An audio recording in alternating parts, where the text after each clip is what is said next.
नमस्कार, आप देख रहे हैं आर्या न्यूज। मैं हूं आपके साथ पल्लवी सिंह। रुक करेंगे इस वक्त की बड़ी खबर की ओर। बता दें, फूलपुर से इस वक्त की बड़ी और अहम खबर सामने आ रही है, जहां फूलपुर में तेज रफ्तार का कहर देखने को मिला है। तेज रफ्तार ट्रक और कार में भीषण भिड़ंत हो गई और इससे हादसे में 4 लोगों की दर्दनाक मौत हो गई है। कार को काटकर बाहर निकालने पड़े शव। पुलिस ने शवों को पोस्टमार्टम के लिए भेज दिया है। फूलपुर के त्रिलोचन के पास की एक घटना बताई जा रही है, जहां कार और ट्रक के बीच भीषण भिड़ंत हो गई, जिसकी वजह से कार सवार 4 लोगों की मौत हो गई। बता दें, स्थानीय लोगों की सूचना पर पुलिस ने मौके पर पहुंचकर सभी शवों को कब्जे में ले लिया है। ये घटना इतनी भयंकर थी कि गाड़ी में ही फंसे रहे चारों शव और जिन्हें गाड़ी काट कर बाहर निकालना पड़ा है। बड़ी खबर इस वक्त की फूलपुर से बता रहे हैं आपको, जहां पर तेज रफ्तार के चलते गाड़ी और ट्रक में भिड़ंत हो गई है, जिसकी वजह से 4 लोगों की मौत हो गई है। पुलिस ने गाड़ी काटकर चारों के शव बाहर निकाले और इसके बाद पोस्टमार्टम के लिए भेज दिया गया है। पूरे मामले में कार्रवाई की जा रही है। फूलपुर से इस वक्त की बड़ी और अहम खबर आपको बता रहे हैं, जहां पर तेज रफ्तार का कहर देखने को मिला है, जिसकी वजह से 4 लोगों ने जान गंवा दी।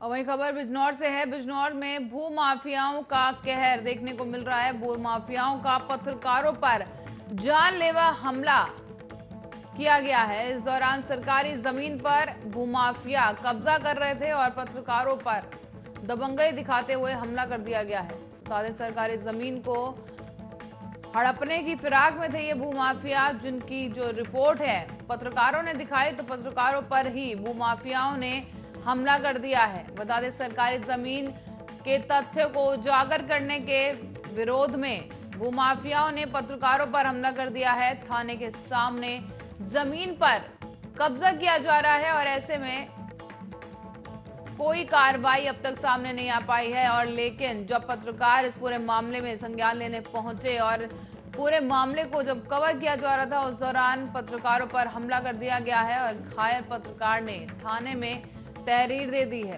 थाना चांदपुर क्षेत्र का पूरा मामला बताया जा रहा है, जहां थाने के सामने की ही जमीन पर ये भूमाफिया कब्जा करने की होड़ में थे। और इसी बीच जब पत्रकारों की तरफ से सवाल किए गए, तो पत्रकारों पर ही जानलेवा हमला किया जाने लगा। बता दें, पत्रकारों ने थाने में तहरीर दी है भूमाफियाओं के खिलाफ। हालांकि अभी तक कोई कार्रवाई सामने नहीं आ पाई है, लेकिन ये पूरा मामला आपको बता रहे हैं चांदपुर से सामने आया है, जहां पर अवैध जमीन कब्जाने की कोशिश भूमाफियाओं ने की है। बिजनौर से इस वक्त की बड़ी और अहम खबर बता रहे हैं आपको, जहां भूमाफियाओं के हौसले बुलंद हो गए हैं और पत्रकारों पर ही भूमाफियाओं ने हमला कर दिया है। बता दें, सरकारी जमीन पर कब्जा करने को लेकर ही विवाद शुरू हुआ, जहां पत्रकार इस मामले की जांच के लिए पहुंचे थे, तथ्यों की जानकारी के लिए वहां पहुंचे थे पत्रकार, लेकिन भूमाफियाओं की तरफ से पत्रकारों पर ही जानलेवा हमला कर दिया गया है।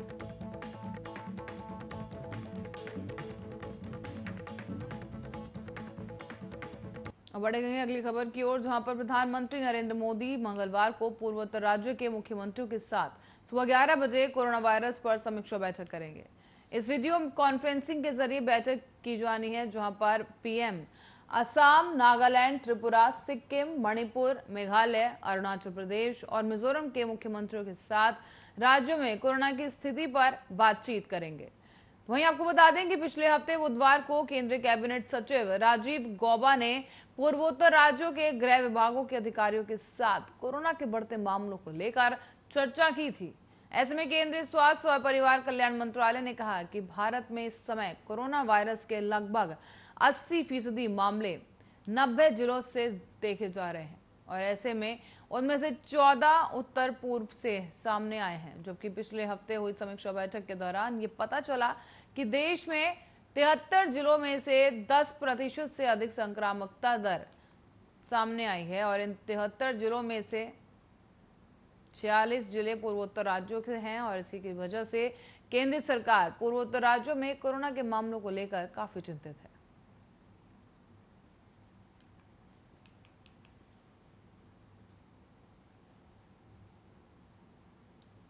और इसी बीच बढ़ेंगे अगली खबर की ओर। ललितपुर से एक बड़ी खबर सामने आ रही है। बता दें, ललितपुर में आकाशीय बिजली का कहर देखने को मिला है।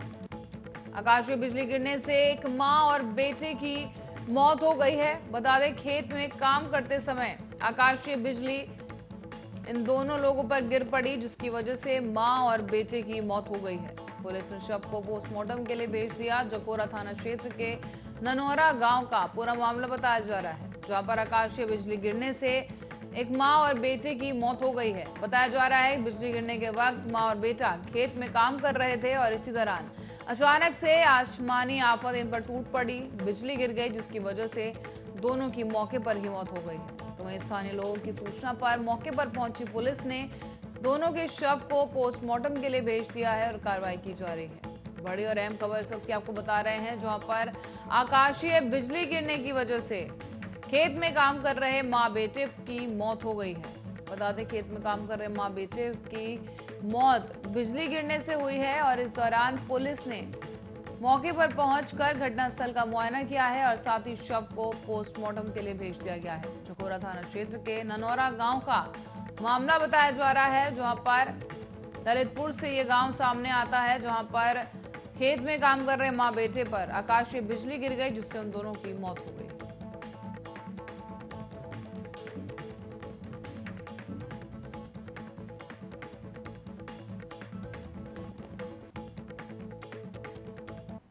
रुक करेंगे अगली खबर की ओर, जहां इराक के नसीरिया में एक कोविड-19 अस्पताल में दर्दनाक हादसा हो गया है।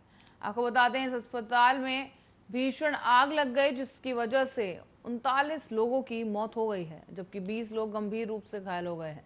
विदेशी न्यूज एजेंसी ने स्वास्थ्य अधिकारियों और पुलिस के हवाले से ये खबर सामने आई है, जो बताया जा रहा है कि नासीरिया में अस्पताल में ऑक्सीजन टैंक में विस्फोट होने की वजह से यह हादसा हुआ है। विस्फोट होने से अस्पताल में भीषण आग लग गई और जिससे कम से कम 39 लोग मारे गए हैं। फिलहाल स्वास्थ्य अधिकारियों और पुलिस ने ये जानकारी दी है और प्रधानमंत्री मुस्तफा अल कदीमी ने वरिष्ठ मंत्रियों के साथ तत्काल बैठक में और नाइजीरिया में स्वास्थ्य और नागरिक सुरक्षा प्रबंधों को निलंबित करने और गिरफ्तार करने के भी आदेश दे दिए हैं। बताया जा रहा है कि इराक में कोरोना वायरस से 17,592 लोगों की मौत हुई है और 14 लाख से अधिक लोग संक्रमित हैं। ऐसे में घटनास्थल पर मौजूद विदेशी न्यूज एजेंसी के एक रिपोर्टर ने भी बताया है कि स्वास्थ्य कर्मचारियों ने जलते हुए अस्पताल से शवों को बाहर निकाला है, जबकि कई मरीज धुएं के बीच खांसने लगे। इसी बीच नासीरिया के स्वास्थ्य अधिकारियों ने कहा है कि आग पर काबू पाने के बाद अल हुसैन कोरोना वायरस अस्पताल में राहत और बचाव अभियान जारी किया गया था, लेकिन घने धुएं के कारण कुछ वार्डों में घुसना बेहद मुश्किल हो रहा था। उसके बावजूद लगातार कोशिशों के बाद घायलों को बाहर निकाला गया है, साथ ही शवों को भी बाहर निकाला गया और इस वक्त भी राहत और बचाव कार्य किया जा रहा है।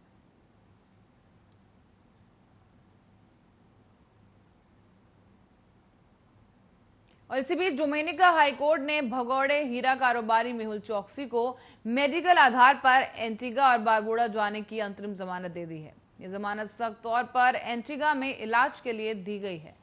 चौकसी को यात्रा के लिए फिट प्रमाणित होने तक ये अंतरिम जमानत मिली है, जिसके बाद उसे डोमिनिका वापस लौटना होगा। बताते चलें कि डोमिनिका में 23 मई को अवैध प्रवेश के लिए गिरफ्तार और जेल में बंद भगोड़े कारोबारी मेहुल चौकसी को डोमिनिका की एक अदालत ने सोमवार को ही चिकित्सा के आधार पर जमानत दे दी है। चौकसी एंटीगा और बारबुडा से लापता हो गया था, जहां से वो भारत से फरार होने के बाद 2018 से रह रहा था। बताते चले कि 62 साल का हीरा कारोबारी 13,500 करोड़ रुपए के पंजाब नेशनल बैंक धोखाधड़ी मामले में भारत में वांछित चल रहा है।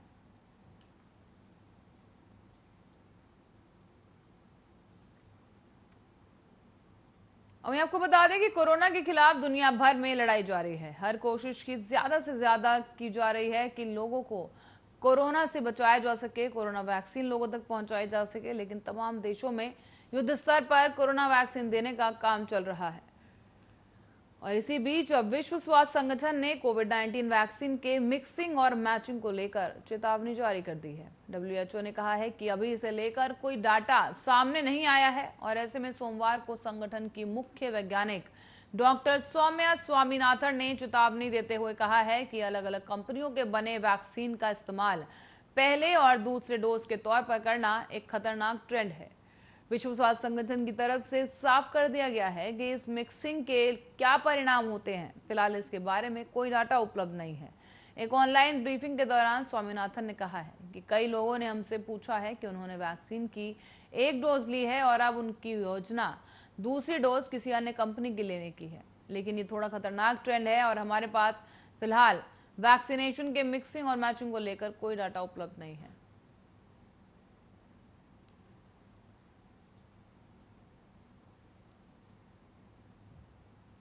और वहीं यात्रियों की राह अब आसान करने के लिए रेलवे कुछ स्पेशल ट्रेन चलाने जा रही है। लंबी दूरी की ट्रेनों में अब रेलवे ने आरक्षण की सुविधा शुरू कर दी है। हालांकि ये स्पेशल ट्रेन होगी और यात्रा किराया भी ज्यादा होगा। बता दें, कन्याकुमारी से कटरा जाने वाली साप्ताहिक स्पेशल ट्रेन 9 जुलाई से चलाई जाएगी। इसी के साथ ही कटरा से कन्याकुमारी जाने वाली साप्ताहिक स्पेशल ट्रेन को 12 जुलाई से संचालित किया जाएगा। जबकि इसी तरह ट्रेन की जो बात की जाए तो मदुरई चंडीगढ़ की द्विसाप्ताहिक स्पेशल ट्रेन को 11 जुलाई से चलाया जाएगा। वापसी की दिशा की अगर बात करें तो चंडीगढ़ से मदुरई जाने वाली द्विसाप्ताहिक स्पेशल ट्रेन 16 जुलाई से चलेगी। और इसी के साथ ही कटिहार अमृतसर दैनिक स्पेशल ट्रेन 26 जुलाई से चलाई जाएगी। और वापसी की दिशा में ट्रेन अमृतसर कटिहार दैनिक स्पेशल ट्रेन 29 जुलाई से संचालित की जाएगी। और इसके अलावा किशनगंज से अजमेर तक जाने वाली साप्ताहिक ट्रेन जो कि सप्ताह में 3 दिन चलाई जाएगी और ये ट्रेन 23 जुलाई से शुरू होगी। वापसी की दिशा में ट्रेन अजमेर से किशनगंज सप्ताह में 3 दिन जाएगी और जो कि 26 जुलाई से शुरू की जाएगी।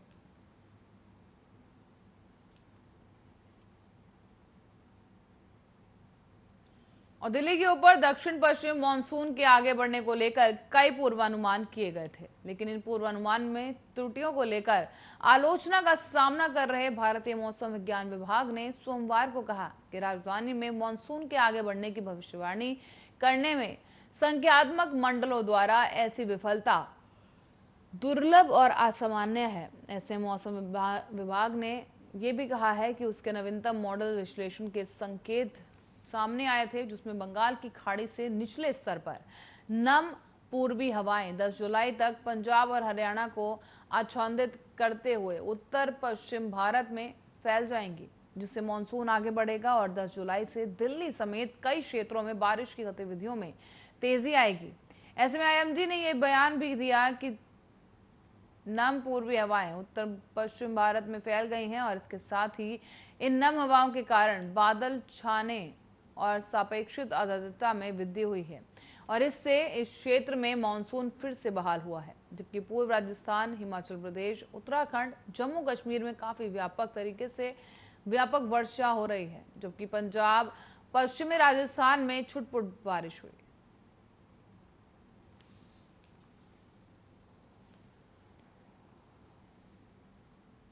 और देश में कई ऐसी भूतिया जगह हैं जहां लोग जाने के नाम से ही कतराने लगते हैं। ऐसी ही जगह है मौत का खदान। मौत की खदान यानी लंबी दहर माइंस, जो कि उत्तराखंड के मसूरी में स्थित है। इसे उत्तराखंड की सबसे डरावनी और खतरनाक जगह माना जाता है। ये खदान अब खंडर बन चुकी है। आखिर क्यों लोग यहाँ जाने से कतराते हैं? इस माइन का राज है क्या?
हजारों की तादाद में मजदूर खदान के अंदर काम कर रहे थे, लेकिन माइनिंग की गलत प्रक्रिया के चलते करीब 50,000 मजदूर खदान में दबकर मर गए। वहाँ जो मजदूर इस खदान के पास थे, उन्हें लंग्स की बीमारी हो गई और वे खांस कर मर गए। ये भी कहा जाता है कि सभी मजदूरों को खून की उल्टियाँ हुई थी और हजारों मौतों के बाद लंबी देहर माइंस मसूरी की सबसे खतरनाक जगह बन गई। उस भयानक हादसे का एहसास आज भी वहां जाने वाले लोगों को होता है। कईयों ने बताया कि वहां का माहौल इतना नेगेटिव लगता है मानो जीने का कोई मकसद ही ना बचा हो। लोकल लोगों ने बताया कि लंबी देहर चूना पत्थर की माइंस हुआ करती थी। अंग्रेजों के जमाने में चल रही इन खदानों को सन 1900 में सील कर दिया गया था। बताया जा रहा है कि इन खदानों के पास जाने वाले लोगों को अक्सर चीखें और रोने की आवाजें सुनाई देती हैं। कभी कोई चिल्लाते हुए बचाने की गुहार लगाता है तो कभी मदद की अपील करता सुनाई पड़ता है, लेकिन आसपास दिखाई कोई नहीं देता। स्थानीय लोगों का कहना है कि उस जगह के पास हर साल हादसों की संख्या बढ़ने लगती है। यही वजह थी कि माइंस को बंद कर दिया गया। यहाँ पर महज 20 लोग रहते हैं और उनके मुताबिक इस जगह पर आत्माओं का वास है, जो कि चीखती चिल्लाती और रोती रहती हैं। लोगों ने बताया इस खदान के सामने से गुजरने वाला या तो मौत के मुंह में जाता है या फिर उसका भयंकर तरीके से एक्सीडेंट हो जाता है। फिलहाल लंबे देहर माइंस के आसपास अब पेड़ उगाए हैं, जिनसे खदानें ढक चुकी हैं। सामने से दिखाई नहीं पड़ती। अब ये जगह जंगल बन चुकी है। हालांकि अभी भी लोगों को चीखने चिल्लाने की आवाजें सुनाई देती हैं और अक्सर यहाँ हादसे भी होते रहते हैं। यही वजह है कि रात में कोई भी इस इलाके में नहीं आता। बुजुर्ग बताते हैं कि एक समय पर यहाँ पर चुड़ैल का साया रहा करता था। इस वजह से एक्सीडेंट होना आम बात हो गई थी। एक बार यहाँ हेलीकॉप्टर भी क्रैश हुआ था। इसकी वजह से आज तक किसी को नहीं पता चल सका है। Special desk island.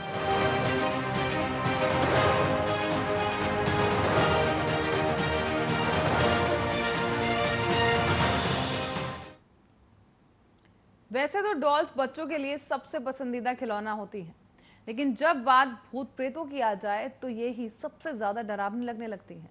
तो सोचिए क्या होगा अगर आप डरावने डॉल्स आइलैंड पर पहुंच जाएं और वहां चारों तरफ सिर्फ और सिर्फ डरावनी डॉल्स हों। दरअसल मैक्सिको सिटी के 17 मील साउथ में एक छोटा सा आइलैंड है जिसका नाम ला इस्ला डी ला मोनाकस है, जो कि लेकिन आपको बता दें कि ये डॉल्स आइलैंड के नाम से भी जाना जाता है। क्या है इस आइलैंड की कहानी, देखिए इस रिपोर्ट में।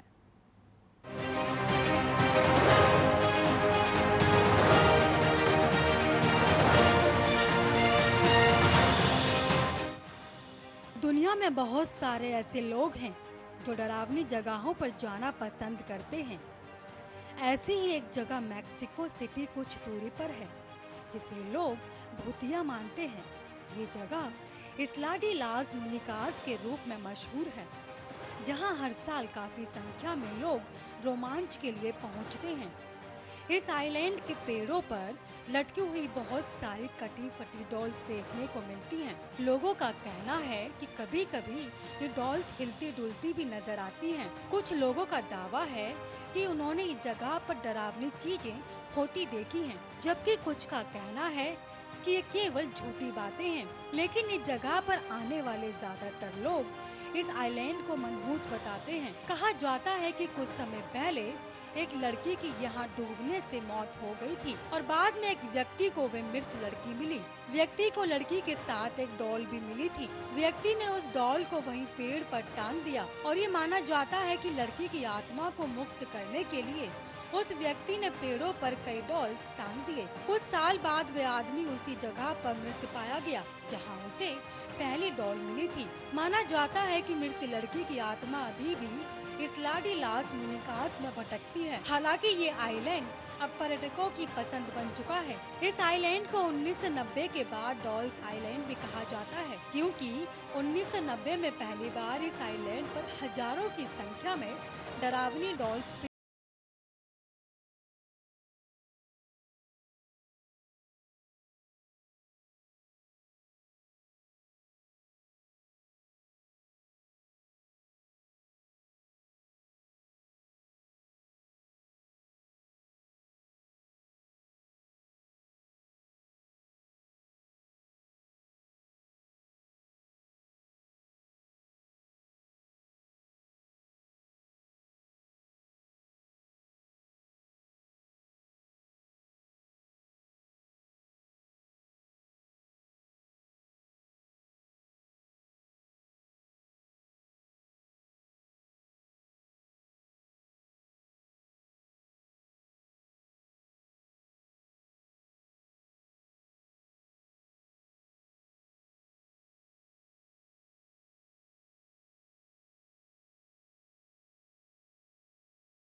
प्लेस बन चुका है, लेकिन रात होने से पहले सभी यहाँ से चले जाते हैं। लोगों का कहना है कि रात के समय इन डॉल्स के फुसफुसाने की आवाजें आती हैं और ऐसा लगता है कि पेड़ पर लटकी ये डॉल अपनी डरावनी आँखों से सब कुछ देख रही हैं। स्पेशल टाइप आर्य।